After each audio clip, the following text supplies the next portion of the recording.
Welcome to Ruined by the Internet. I'm Gareth King. Today we're asking, has the internet ruined dating? It promised us unprecedented connection, but for many people the internet instead damaged the quality and authenticity of dating by offering endless choice, a shopping mentality, and reduced emphasis on genuine in-person connection. To help us get to the heart of things, we're joined by Elly Klein, a professional dating mentor, author, and founder of Your Dating Bestie.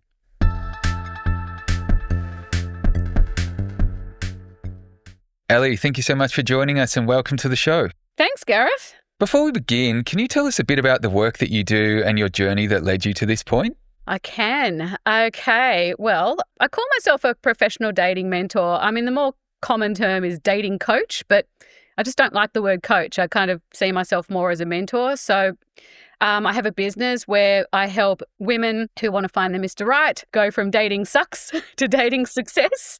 And my business is called Your Dating Bestie because I take a unique best friend approach to this. Yeah, interesting. Dating sucks to success. It seems like that's a very prevalent need right now. The general vibe out there is that, things aren't as good as they could be. And hopefully we can get to the bottom of that today. But you've been involved in the world of dating and coaching in various ways for a while now. Have you been surprised by just how huge online dating has become over that time? Yeah, I mean, it's funny. I was sort of around from the start because I went to high school in the 90s and, was dating in the late 90s and early 2000s. And I didn't start doing online dating until I was 27.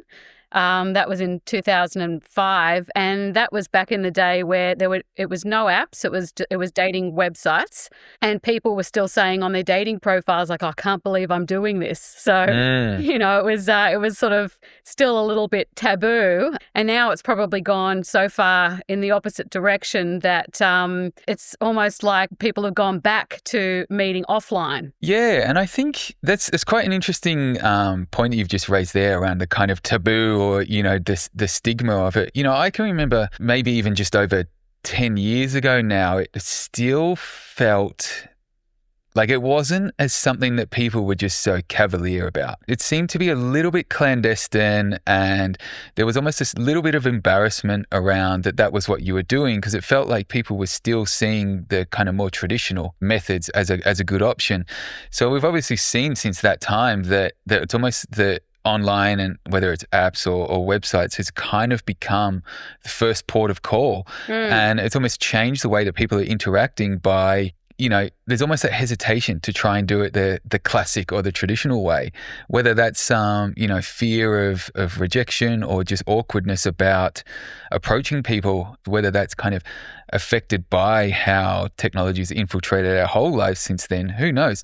Leaving the obvious convenience aside, what else would you say the most profound changes that the internet and technology has introduced to how people date today? The first thing is it's just given you access to so many more potential partners. Up until online dating, you were really only limited to school, work, family, friends, who you might meet out of an evening at a bar or a nightclub, and then a little bit of travel, and then maybe some common interests if you play a sport or something like that. And that was it. And now you can go online and sort of look for men or women within, 10 to 20 years of your age, within a 100-kilometre radius or whatever, and you can connect with them. And so it's given a significantly more access. The other thing is that you now know a lot more about someone before you go out with them. So especially when you would meet someone at a party or at a bar or something, all you would know is that you find them physically attractive. You don't even know if they're single. And so you don't know how old they are, you don't know where they live, you don't know what they do. You know a lot about them before you sit down and have a date. And so I think there are advantages and disadvantages to meeting both offline and online. Yeah, it's so true that like everything that I guess technology and the digital world has kind of brought us, one of the problems that it also brings along with the benefits is that scale. As you said, you're exposed to so many more people, there's so many more options, and whether it just kind of becomes this draining numbers game, which feels like a lot of people are having that as the big issue. Like, it's so hard to find one great date or one right person in amongst the gigantic amount of people that are out there that you've almost got to filter through. But I guess that's one of the pitfalls of online dating. And you mentioned there around you kind of get to know a lot more about someone. As we all know, when they're online, people can be anything that they want to be. And so I'm sure that still can be a problem. We've all heard the term catfishing and things like that. Beyond running into someone that's not as they seem, based on your experience, what are some of the other pitfalls people fall into when they're trying to navigate dating and relationships in the digital age? Well, there are a lot of potential pitfalls. Let's hear them.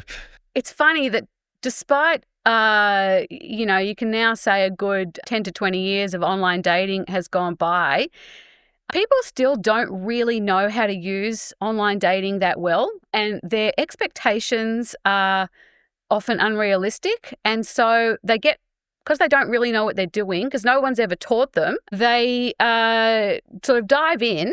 They don't really know what they're doing. They don't have any support. They get frustrated with it quickly and they give up.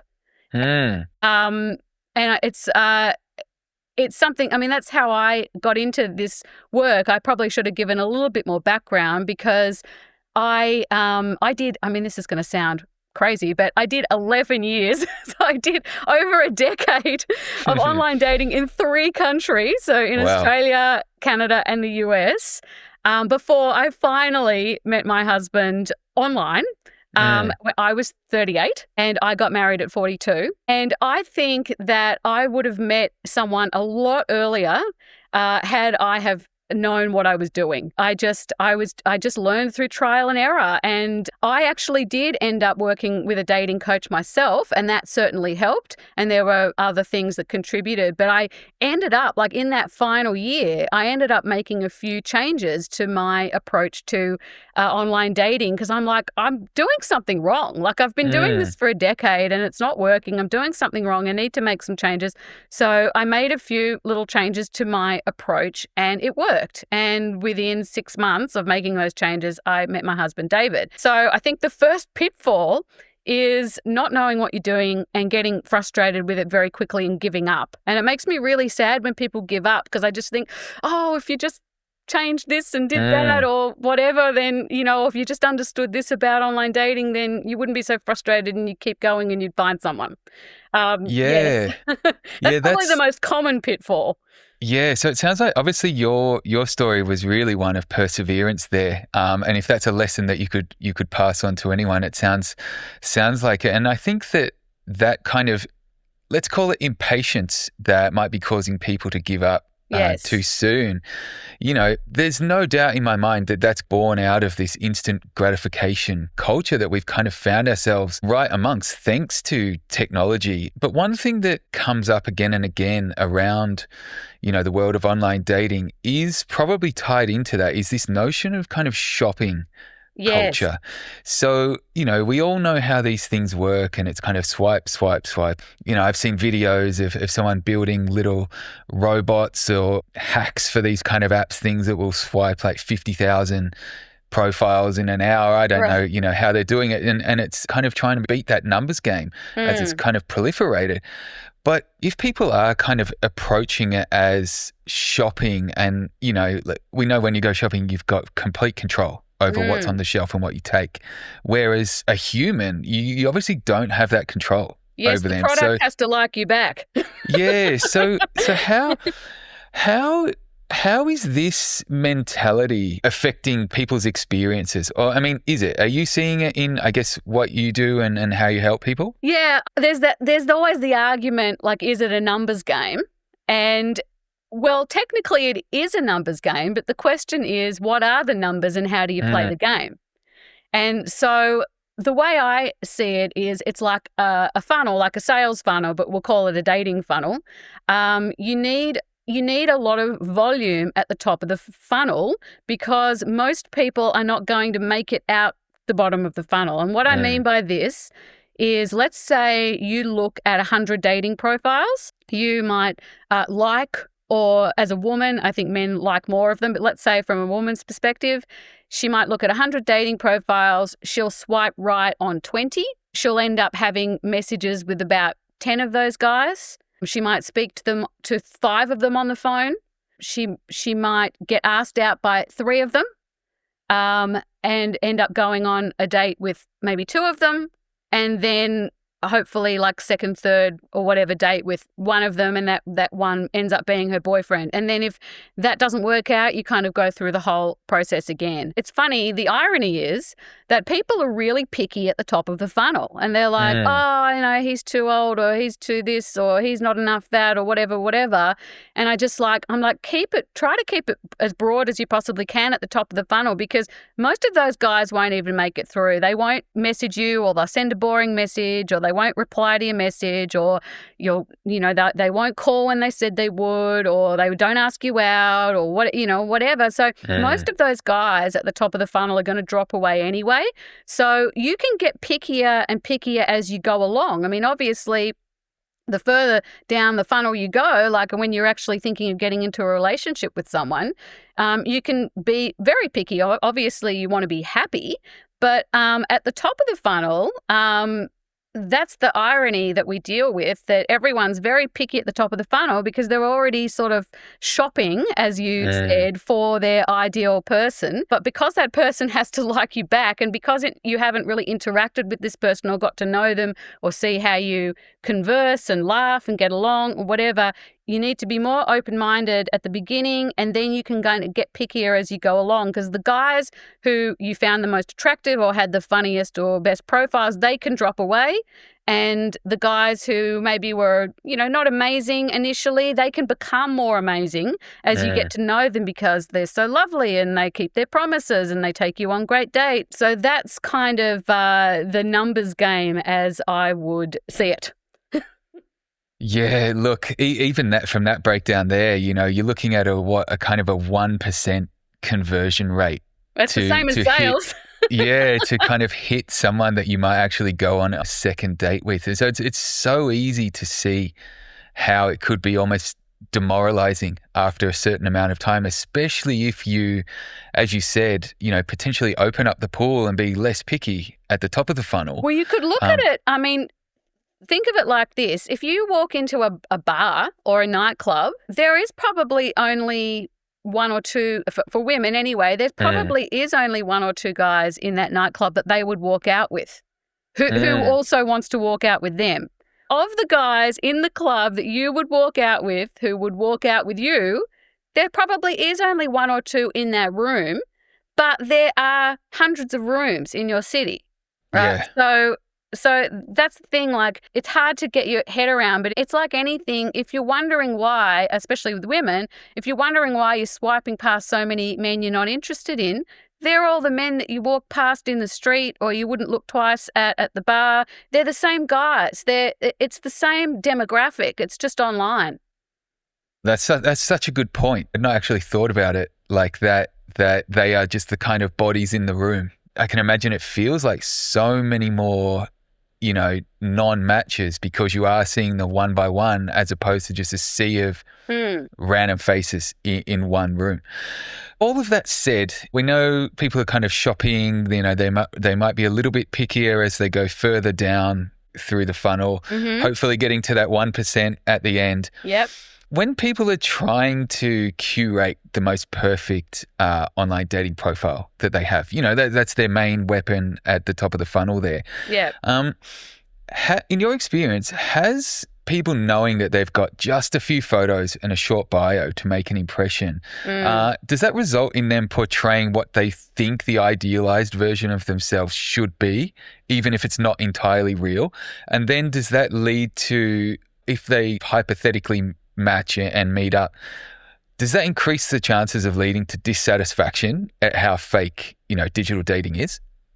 Yeah, it's funny. It can go either way. So on the one hand, someone can choose like the best pictures of themselves. If they might even choose, if they're a little bit older, they might choose pictures of themselves when they were 10 years younger, which can be very misleading. They can kind of exaggerate the amount that they exercise, or their career achievements. And also, people can be very sneaky and not admit that they're a smoker.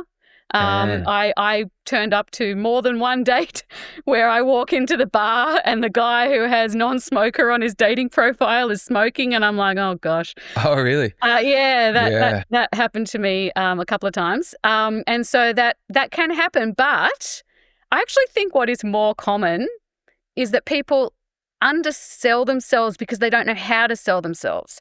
Right. And so they choose not great photos of themselves, and they're actually more attractive than that photo. They also don't know what to say about themselves, and so when they say very generic things like, I enjoy watching movies, eating out, travel and going to the beach. And it's like, well, so does every other human being on the planet. And so you know nothing more about that person after having learned that they like to eat out, watch movies, travel and go to the beach. It's like, what movies do you like to watch? Where do you like to eat out? Where have you traveled? Or where do you want to travel? You know, what do you do at the beach? Do you surf? Do you sunbathe? Do you hang out with your friends? Do you know, like, I don't know any more about you. And I think people, and it's funny because there are highly educated people, you know, doctors, lawyers, business people who have no idea how to market themselves on a dating profile. And that's how I kind of got into this whole thing, because I'm a copywriter. I have an advertising background. I see online dating profiles as an ad.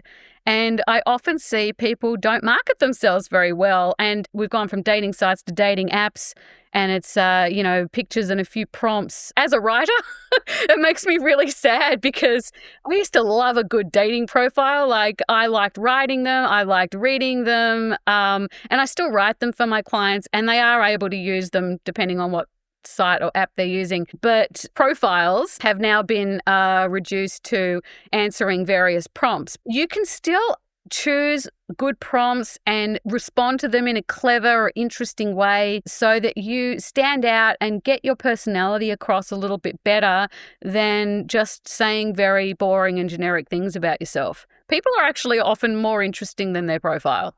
Yeah, I mean, there's two things I want to touch on out of everything you've said over the last few minutes. The first one being that generic kind of approach, you know, like, I like food, I like sun, you know what I mean? I like breathing air. Yeah, you know, it's like, obviously we all do. And I wonder, you know, if there is some kind of, you know, reasoning behind that, because it is a very easy match with everyone.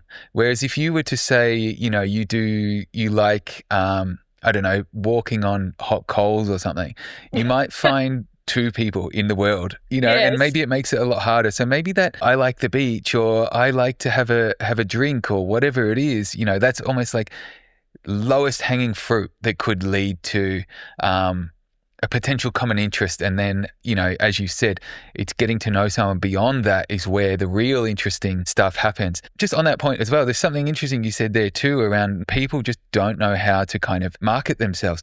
And I think we all know that, you know, we've all been in a situation where you've got to try and write a biography or something about yourself. You know, like maybe you started a new job or something and you've got to write a bit of detail, and it feels like the most cringe thing ever. And so asking other people what they actually see in you and the good things about you is probably gets you a lot more truthful answers of what your strong points are, and B, you know, alleviates that feeling of cringe. So I can totally see how that is part of a service that someone like yourself might offer people. But there was something that you said even before that, which was around you can kind of vet people a lot more. Yes. And so in my mind, that, you know, while it feels somewhat demoralizing and overwhelming, this kind of world of online dating where there seems to be this endless range of people that you may or may not think are right for you,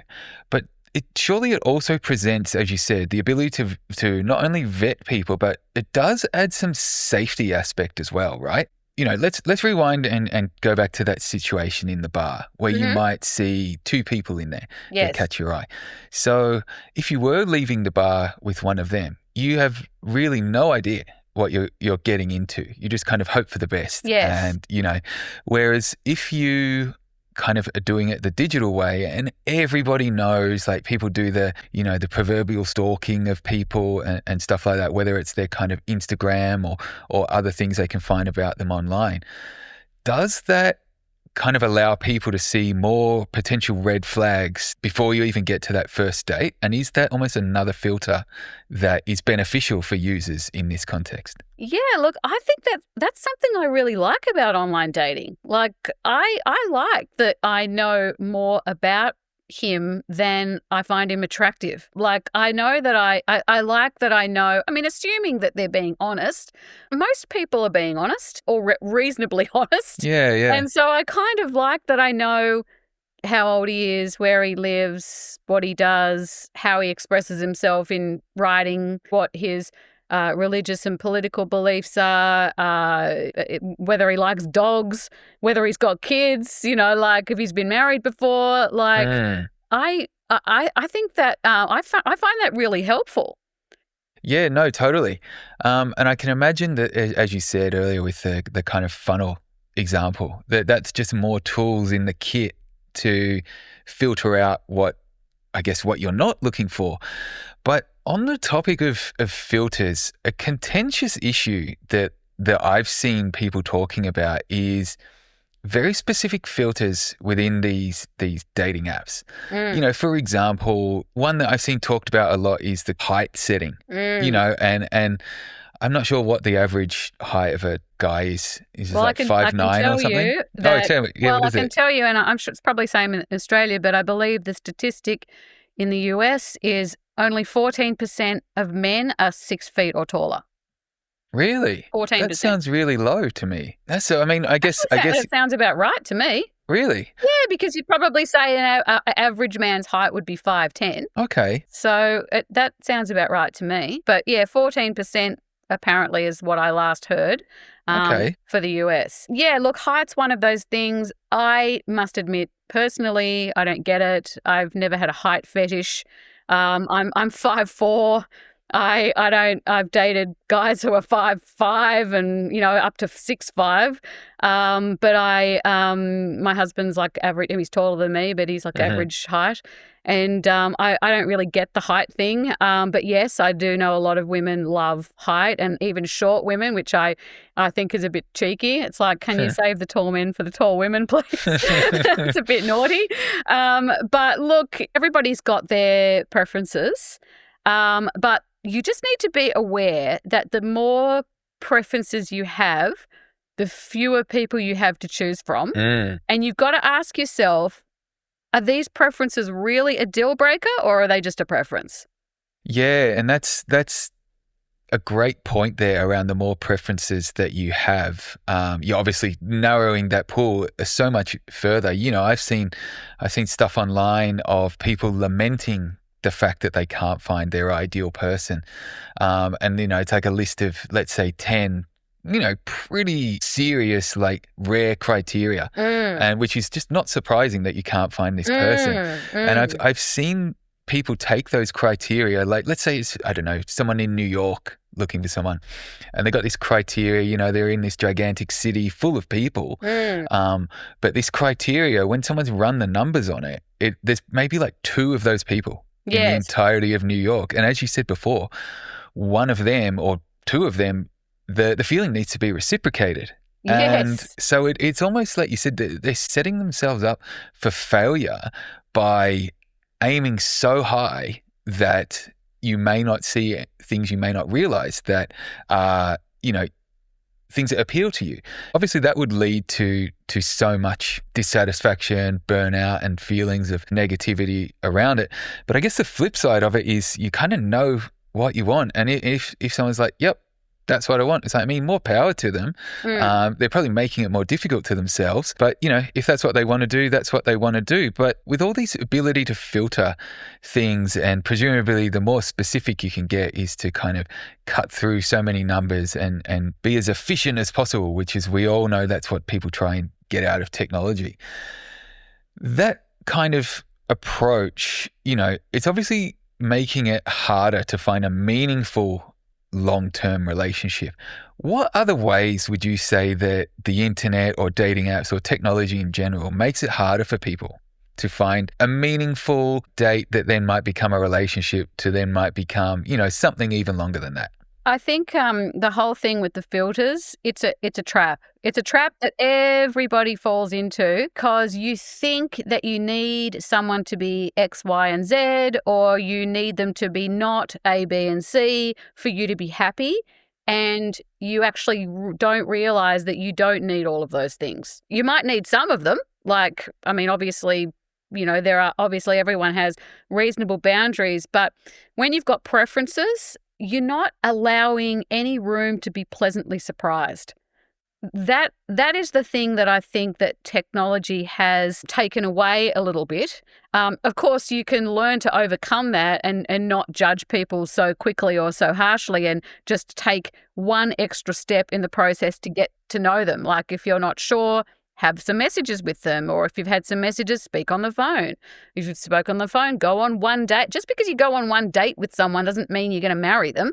Yeah, for sure. You don't have to, if you just take one more step in the getting to know you process, if you're not sure, you may end up being pleasantly surprised. And instead of holding so fast to, he has to be within this age range, or he has to live within this parameter, or he has to have a university degree, or he has to this, or he has to be a professional who wears a suit and tie, or he has to, you don't need these things as much as you think you do. You need someone who you find attractive, whose company you enjoy, who treats you well, and with whom you have an easy relationship where you want fight rarely, you make up quickly, you want to be committed in the same ways. So you want to be monogamous, or you want to live together, or you want to be married, or you want to have kids, or you whatever. These are the things that are going to make you happy. A guy who is 6'1" is not going to make you happier than a guy who's 5'11". He just isn't, right? It's irrelevant when it comes down to spending your life with someone. And so in the early stages, we can make the mistake, and gosh, I did for the longest time, made the mistake of thinking I need this kind of a guy and I know what I want, and I didn't know anything. I thought I did. But this is the thing, okay? I actually ended up getting everything I wanted. I just got it in a package that I didn't expect. Right. So I wanted someone smart. I wanted someone funny. I wanted someone sophisticated. But I thought I needed someone who was university educated, someone who made X amount of money, someone who lived in a certain place, someone. I thought I needed this criteria to get the smart, the funny, that thing. And when I started being a little bit more open-minded, and I met my husband, because he didn't tick a lot of those boxes in the past, I would have gone, oh, no, he's not right for me. Whereas then I was starting to be a little bit more open-minded. And when I got to know him, I found out he was all those things. He just didn't tick all the check boxes that I thought needed to be checked to get the smart, the funny, the sophisticated, And so that's why I'm such a big believer in just getting to know someone just a bit better. I mean, obviously you don't keep getting to know someone if they treat you badly, or you just find them terribly boring, or you're just not feeling it, or whatever. But I think when you're doing online dating, people cut people off way too soon. They say one little thing, or they do one little thing, or they post a picture that you don't like, or they whatever. There's some criteria thing, and you're like, nah, they're gone. And I think that's a mistake. And I think that if you could just get to know people just a little bit more before you decide they're not for you, you're going to find someone a lot quicker. That's just with online dating. But you were talking about technology more broadly, like social media. Look, let's carry on from that point that you were just talking about there around being kind of pleasantly surprised. When you kind of get to see aspects of somebody that aren't kind of visible immediately. Just on the point of what's at the surface and what you can see, you can disregard someone very quickly. If you're just kind of looking at that top level stuff. I'm not getting, this person doesn't have exactly everything that's on my checklist, et cetera, et cetera. So you're not really invested much time or emotion into this person at all. And so you don't feel possibly that they're worth that time. And this leads me on to my question. So you've previously spoken about dating app disrespect.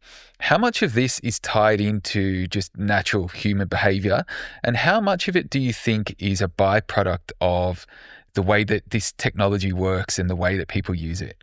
I mean, obviously, I think it's a bit of both. It's the whole nature and nurture thing. I think technology can bring out the best and the worst in people. And we have become a very instant gratification, minimal patience culture. But at the same time, you need to stop and appreciate the unprecedented access to finding the love of your life that this technology has created. And so I think it's a little bit of both. People are always looking for ways to be more time efficient. And so they think that dismissing someone quickly is saving time, but it's not saving time if you're going from one person to the next person to the next person and never finding anyone. So if you put a little bit more, and not a lot, just a little bit more time up front before you move on from someone, you're probably going to find someone a lot quicker, because you'll find that the person that you were like, I don't know if I'm that interested, when you get to know them just a little bit more and a little bit more, and especially as you see how they treat you, and you go, oh wow, they're a really good listener, or they're really thoughtful, or they always keep their promises, or they're fun to be with. If you dismiss them early, you're never going to get to know any of those things. Yeah, and it sounds like that everything that you said, and we mentioned it a couple of minutes ago as well, is this kind of instant gratification culture is actually user behavior that is potentially driving so much of this dissatisfaction with this world. And that leads me, I guess, to my next point, which is, say there's people now who are in their early 20s. The way that they see the way that millennials would have used something like Facebook and putting everything out there forever. They just find it so cringe and would not dream of putting that much stuff online, because I think that they've had the advantage of growing up into the world where they can see that one mistake or something you do wrong or say wrong on video could potentially have serious consequences. So they're naturally way more wary of the technology. And a separate issue is I think that it's affecting the way that they interact with each other in the real world. Yes. But are people of younger ages approaching online dating and relationships differently to, say, people 10 years ago or 20 years ago? Look, I'll have to be honest and say I'm not an expert on Gen Z, but from what I can gather, I think that they really take all this technology for granted. I think they romanticize what dating was like before online dating. And it's not as great as they think it is. I was there. I was there. I did it. It wasn't that great, right? You didn't necessarily get treated any better. It wasn't necessarily easier to find someone, and especially after a certain age. Like once school and parties and travel and everything has kind of petered out and your friends have paired up and they're getting engaged and they're moving in together and they're, if you're left single, you're just not meeting a lot of people anymore. And that's when I started doing online dating when I was 27. But I think that they take it for granted and they have contempt for it. And they just think that it's like ruined the world and ruined dating, and it's not that extreme. I think they should be grateful for it. I think it can be a very useful tool if you use it effectively. But I also think that when you're younger, you probably don't need it quite as much. Yeah, no, totally. And I think that you touch on something there, which was, as we all know, when you are younger, like you've got way less other stuff generally, going on in your life. You know what I mean? Like, you do. Like how many times do you know, whether it's yourself or your friends or whatever, it's like, I can't wait for Friday. I can't wait for Saturday. It's like the highlight of your week is like going out. Yes. You deal with the shit all through the rest of the week until you get to that weekend point, and you can deal with that. So it makes sense that as people grow out of that, they're almost a bit lost without knowing how, as you said, these tools can work and actually just pivot the way that they try and meet someone without, getting shit-faced in a club or something, and everything that comes with that. But because you are working with people who are potentially coming into the world of online dating and may feel that it's not working for them or it's a problem, etc. What tactics or strategies would you say help prime people for success in the world of digital dating and relationships? The first thing is just having realistic expectations. I have like a 20-step system, but it's broken into 3 parts. And the first part is nailing your online dating mindset. And then I've got part 2 is like nailing your online dating game. And then part 3 is nailing your offline dating game. But nailing your online dating mindset in terms of, like we talked about, the online dating numbers game. So, if you expect to get on, look at 100 profiles and go on a date with 50 guys, it's just not, you're not going to get 50 dates out of 100 profiles. So just kind of understanding, and then also sort of understanding that online is just a digital version of the real world. It would be the same statistics if you were to walk into a bar or a party or walk down the street. Yeah, just understanding that it's worth giving as many people as possible a go at the beginning, because they will naturally filter out as you go through the process. And then not being so picky about age and where they live and just to allow yourself to be pleasantly surprised, and just understanding these things, and then a very sort of basic, reasonable screening process so that they're not running out on coffee dates with every single guy who asks them on a coffee date, because that can be really exhausting. And so I say, look, just, swap a few nice messages. If that goes well, suggest that you have a phone call and lock in like a day and a time to speak on the phone. And then if that goes well and he asks you out, go on the date. That can all happen within a week. Within a week, you can match, you can swap a few messages, you can speak on the phone, and you can be out on a date all within 7 days. So it's not a long screening process, but it just means that by the time you end up on a date with someone has taken a little bit of time to get to know you and put a little bit of effort into you. And it's amazing how many guys, like my clients, guys that they're dating, drop off along that process. And they always say, oh, I'm so glad I didn't end up on a date with him, because it would have been boring, or he would have been not very nice, or whatever. And so just little things like that, because you can run yourself ragged going out on a million coffee dates. You can also be too picky and you're not going on any dates and not getting to know anybody. And so it's just learning the whole process. That would be the first thing, is expectations. People go into it with unrealistic expectations of what online dating can do for them. And when those expectations aren't met, they get very frustrated and they give up. And so that's the first thing, just understanding the whole process and doing it in a way that feels as effortless as possible. I mean, obviously, dating takes effort, but it shouldn't make you miserable. If it's making you miserable, you're doing something wrong. Yeah, there's a few themes that are coming up through all of that. And it's, one that I keep thinking is that, the more things change, the more they stay the same, which is our basic kind of human needs and wants aren't changing.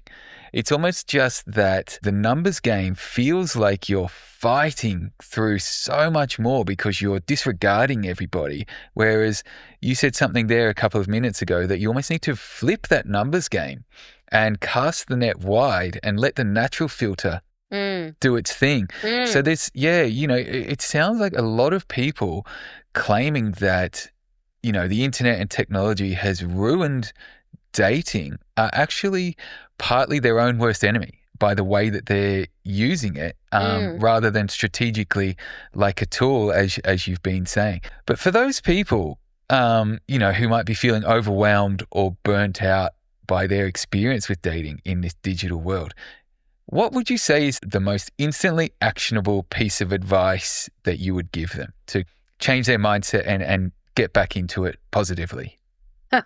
Look, take a break. Just don't take too long a break. So take a month off. Take a month off. Just don't take 6 to 12 months off.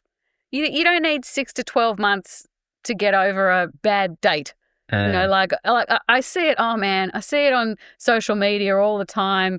These girls will get on and tell this long rant about this guy and this, and I'm thinking it's just one guy. Yeah. It's just one guy. Like the next guy that you meet online could be really nice. Like don't let this one guy ruin it for you, or don't even let a handful of guys ruin it for you. And they sort of think, and then you'll see all these comments underneath, this is why I don't do online dating. It's like, really? This is why this one guy has ruined all of dating for you? Yeah, it's kind of, I can imagine there's something in that, the whole misery loves company thing. Oh, like absolutely. I'm sure that is really one of the most toxic things. Yeah, I can imagine. At the moment, it's almost become, it's uncool to be optimistic. It is absolutely a misery loves company cesspit where everyone is just in there, especially women, bitching and moaning about men and dating, and it's all awful. I'm never going to find someone, and I've decided to be alone, and and blah blah blah. And it's just like it's really sad, and it's like you have got years and decades ahead of you. Like, don't spend it like in negativity. Yeah, in that negative mindset. Yeah, it's a real shame. And if you jumped into one of those comments and said something positive about dating, you would get destroyed. Really? That sounds awful. Yeah, it's like real crabs in a bucket stuff. Yeah, that's God, that's so interesting, and that makes so much sense that everybody would have probably had a bad experience, and the way to kind of commiserate and show camaraderie is by saying, yeah, I've had a bad experience too, and then maybe overplaying how bad it was of who's had the worst dating experience, and just kind of becomes this mentally self-fulfilling prophecy. Yeah, well, it's just kind of, I think it's letting the bad guys win. Yeah, yeah. Why would you let these, a-holes ruin your entire love life? Like, don't let them. Like, rise above it. Like, of course, look, everybody needs to, sort of download every now and then. And, there's nothing wrong with having a whinge to your girlfriends or sharing a bad experience or whatever. But it's when you let that one bad experience or a few bad experiences like ruin your entire romantic future, and you decide that I'm never dating again, or I hate all men, or whatever. That's when I think it's really sad and unfortunate. And life isn't short; life is long, and there are life is long, and there are many years and decades. And I don't think that you should let a few bad apples, or even more than a few bad apples, spoil the bunch. I mean, I have seen people pick themselves up and dust themselves off and find love again against all odds. And I just have so much admiration for them. I've got a funny story. My husband's aunt lost her husband. When she was in her late 70s, and when she was 80, she got remarried, and she was with that husband for 12 years until he passed away when she was 92. 12 years. Yeah. 12 years. And you would think that, like, at 80, all of that is over. No. She had a whole 12-year relationship with someone after the age of 80. And what a great story. You're not gone until you're gone. Yeah. Look, I think that's such a good way of looking at it. And it seems like that for all the talk of how, the internet has ruined dating for so many people, a lot of it, as you said, can kind of come down to two key words, which is perseverance and positivity. And I'm sure that if you are persevering and positive, like attracts like. And I guess that's what everybody's going to want. Thanks so much for that, Elly. What's on the horizon for you, and where can people follow what you're up to? Okay, well, my website is yourdatingbestie.com.